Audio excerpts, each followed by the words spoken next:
Ndërrojmë temën e informacionit. Sot në ora 9 në mëngjes është përfshirë nga flakët e zjarrit një trafostacion në pjesën qendrore të qytetit, respektivisht në rrugën e Dibrës.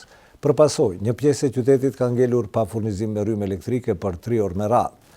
Në afërsi të trafostacionit ndodhen edhe shumë objekte banimi. Fal intervenimit të shpejtë të njësitit të zjarfikësve, përhapja e zjarrit është parandaluar. Pjesa qendrore e qytetit ka ngelur për rreth 3 orë me radhë pa furnizim me energji të rregullt elektrike. Shkak është bërë përfshirja nga flakët e zjarrit e një trafostacionit në pjesën qendrore të qytetit. Ngjarja ka ndodhur rreth orës 9 të mëngjesit të së enjtes. Zëdhënësi e VN-s Atanas Kovacevski njoftoi se në rrugën 1A, respektivisht rrugën e Dibrës, është përfshirë nga flakët trafostacioni prej betoni nga rrjeti i presionit të lartë energjetik.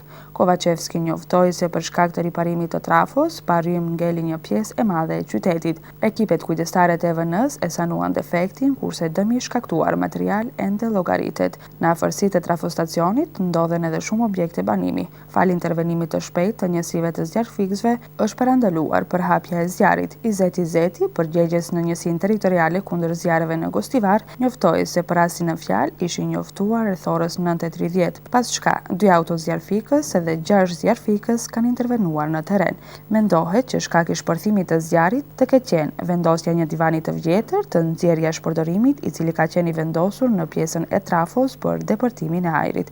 Vendosja e divanit aty ka pamundësuar qarkullimin e ajrit dhe si pasojë ka ardhur deri tek ngritja e temperaturave të larta brenda trafos dhe instalimeve, pas çka është shkaktuar zjarri.